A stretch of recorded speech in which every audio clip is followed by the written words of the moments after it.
नमस्कार, मैं हूं शैलेंद्र सिंह और आप देख रहे हैं हमारा YouTube चैनल शब्द शब्द शैलेंद्र सिंह। आज हमारे साथ हैं रजनी सिंह जी, जो मिसेज वोग फैशन में अभी टाइटल जीत के आई हैं, मिसेज इंडिया लखनऊ का, और उनका अपना बिजनेस है प्रॉपर्टी का, साथ ही साथ वो स्कूल भी चलाती हैं, मल्टी टैलेंटेड हैं, इतने सारे काम लेके एक साथ चल रही हैं। कैसी उनकी यात्रा रही है फैशन की और बिजनेस में वो क्या करना चाहती हैं, स्कूल के सेक्टर में क्या करना चाहती हैं, इन सब सारे मुद्दों पे आज बात करेंगे। रजनी जी, बहुत बहुत आपका स्वागत। जी, थैंक यू सर। नमस्कार। सबसे पहले तो आपको बहुत बधाई प्रतियोगिता जीतने की। बहुत बहुत धन्यवाद। थोड़ा सी प्रतियोगिता के बारे में बताइए, क्या है, कैसे आपको पता चला इसका? सर, ये Vogue star fashion India Mrs India contest था, जिसका मुझे फेसबुक से पता चला। अच्छा। मैं सोशल मीडिया पे काफ़ी एक्टिव रहती हूँ। हाँ। तो ये मुझे FB पे इसका पूरी डिटेल्स आई थी, तो सर हमने कॉल किया। हाँ। उन्हें कॉल किया और उनसे पूछा कि उनकी क्या डिमांड है। हाँ। एक लेडीज़ के लिए हाँ। क्या डिमांड है, क्या हर चीज़ मैंने मतलब उनसे बात की, तो मुझे लगा कि ये सही है। देन हमने एक फॉर्म भरा। हाँ। हमने फॉर्म भरा तो उन्होंने जब फॉर्म भरा तो उसके बाद उनका 10 दिन बाद कॉल आया। हाँ। कि आपके ऑडिशंस हैं। हाँ। तो उसमें 17,000 लेडी ने पूरे अच्छा। इंडिया से पार्टिसिपेट किया था। हाँ। जिनके पास कॉल आई थी, जिनको ऑडिशन देना था। ऑडिशन के बाद ही हमारा सिलेक्शन था। हाँ। फर्स्ट राउंड के लिए। अच्छा। तो सर हमारा ऑडिशन हुआ। हाँ। देन हमारा सिलेक्शन हुआ।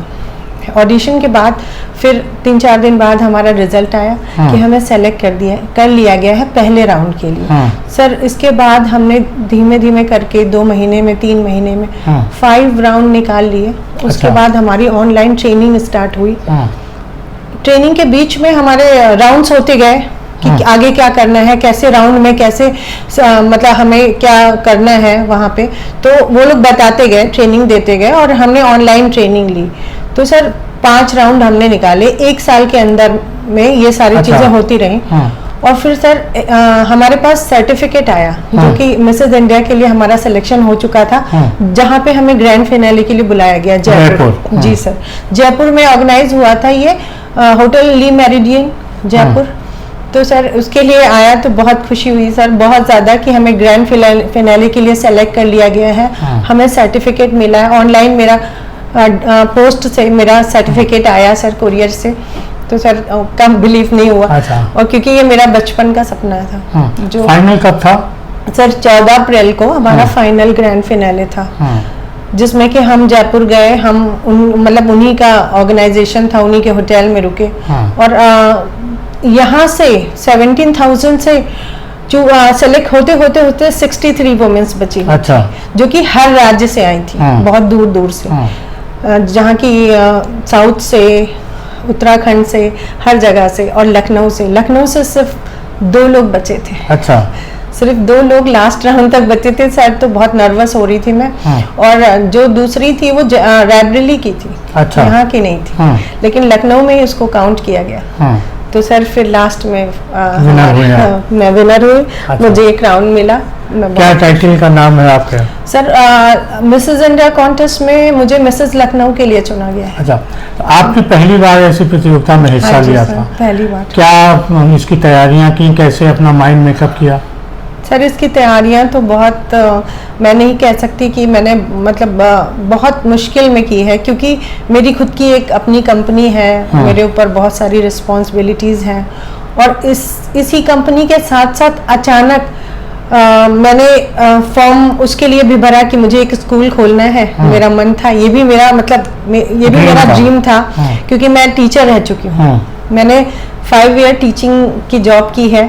तो एज ए टीचर तो मैंने इसके लिए भी फॉर्म भरा और मुझे फ्रेंचाइजी अच्छा। मिल गई सैनफोर्ड स्कूल के लिए। अच्छा। जो कि दिल्ली की ब्रांच है। प्ले स्कूल है। जी, प्ले स्कूल है हमारा। हाँ। सैनफोर्ड। तो सर उसकी भी उसी समय फ्रेंचाइजी मिली जब इनका ग्रैंड फिनाले होने वाला था। हाँ। और सर कंस्ट्रक्शन चल रहा था तब इनका फाइनल डेट आ गया। हाँ।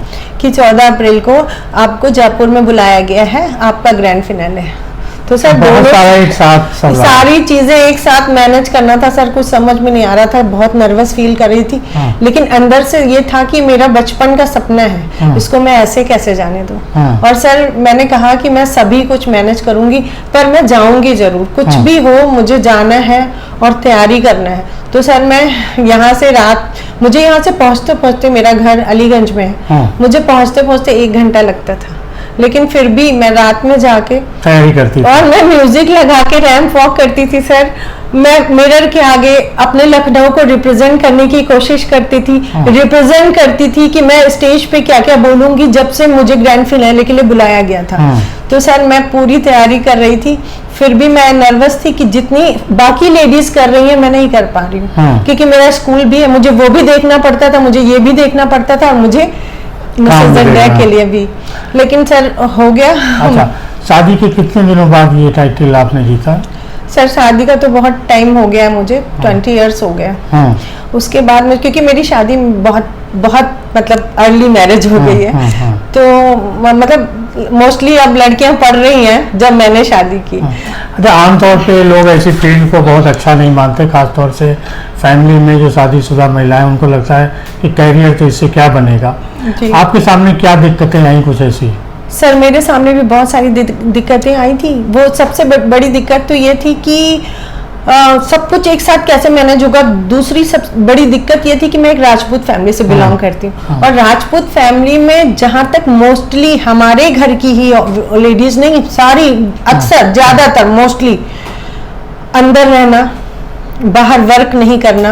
और हम लोग तो स्टेट से हैं, बाहर वर्क करने को तो बहुत खिलाफ माना जाता है। लेकिन फिर भी मैंने अलग अलग फील्ड के लिए जॉब किया, और यहाँ तक आए तो मैंने कहा ये मेरी ख्वाहिश है, इसको मैं जाने नहीं दूंगी। और मैंने अपना कल्चर ब्रेक किया सर, और मैंने इस पे पार्टिसिपेट किया, और सिर्फ पार्टिसिपेट नहीं किया है, क्राउन जीता है मैंने। अच्छा, कई बार डर होता है कि पता नहीं हमको रैंप के लिए कैसी ड्रेस पहननी होंगी, हमें सूट करेंगी नहीं, देखने में अच्छी लगेंगी, ऐसे कुछ विचार थे मन में? सर बिल्कुल नहीं थे, क्योंकि मैं बराबर उनसे पूरा मेरा कनेक्शन था। जो जिन्होंने ये ऑर्गेनाइज किया है वो बहुत सपोर्टिव नेचर के हैं। वो बराबर हमारी ऑनलाइन क्लासेस चलती थी, हम लोग अपने क्वेश्चंस करते थे, वो आंसर देती थी। और ये महिलाओं के लिए है, उनको आगे बढ़ाने के लिए, लेडीज आगे बढ़े और अपनी खूबसूरती और अपनी एबिलिटी को दिखा सकें। तो इसलिए था, तो हमें पता था कि वो ऐसा कुछ नहीं होगा कि हम कैरी ना कर सकें। अच्छा। हम पहन ना सकें। और कुछ हॉबीज है आपकी? सर मेरी हॉबी तो, सबसे बड़ी हॉबी तो ये है कि मॉडलिंग करना। अच्छा। डांस करना। मैंने स्टेज शोज किए हैं, मैंने रियलिटी शो में वर्क किया है। ईटीवी उत्तर प्रदेश में मेरा कार्यक्रम आया है। अच्छा। तो सर मेरी सबसे बड़ी हॉबी मॉडलिंग करना है, एक्टिंग करना है, डांस करना है। इसके अलावा चैलेंजिंग जॉब मैंने एक्सेप्ट की है और मैं करती आई हूँ। सेल्फ डिपेंड रहना मुझे बहुत पसंद है। आप जैसी कुछ महिलाएं, उनके लिए कोई संदेश देना चाहती हैं? सर मैं यही कहना चाहती हूँ कि लाइफ एक ही बार मिलती है, और क्या हुआ कि हमारी शादी हो गई, शादी के बाद भी सपने अधूरे नहीं छोड़ने चाहिए। और अधूरे रहने, जो भी औरत को हमेशा स्ट्रांग कहा जाता है, तो हमेशा जब औरत स्ट्रांग है तो अपने लिए क्यों नहीं, दूसरों के लिए हम स्ट्रांग हैं, दूसरों के लिए हम काम करते रहें, तो अपने लिए हम काम क्यों नहीं कर सकते, अपने शौक क्यों नहीं पूरा कर सकते। तो सर अपने शौक, अपने सपने बिल्कुल पूरा करना चाहिए, अपने पैरों पे खड़ा रहना चाहिए। और मेरा सबसे बड़ा सपना ये है कि लोग मेरे चेहरे और मेरे नाम से मुझे पहचाने। इसके बाद की आगे की यात्रा क्या है, कुछ प्लान किया आगे क्या करना है? सर आगे तो ये करना है कि पहले मेरे नाम की जो कंपनी है उसको मैं सक्सेस पे लाऊं। और मोस्टली है भी, मतलब लोग जानते हैं यहाँ पे। और मेरा जो स्कूल है, प्ले स्कूल है छोटे बच्चों का, मैं उसको बहुत अच्छे से चलाना चाहती हूँ। और ये जो मेरी मॉडलिंग की दुनिया है, ये क्राउन मुझे मिला है, इसके साथ मुझे जस्टिस करना है, क्योंकि ये क्राउन मिला है तो मुझे बैठना नहीं है, मॉडलिंग करना है, अच्छे ब्रांड्स के साथ वर्क करना है, एडवर्टाइजमेंट में जाना है, फेमिना या स्टारडस्ट में मेरा फोटो होना चाहिए। सर यही सपना है मेरा, और करना है। Thank you so much. और सभी दोस्तों, आपका भी बहुत शुक्रिया कि आप इतने लंबे समय तक हम लोगों को देख रहे थे। शुक्रिया, धन्यवाद।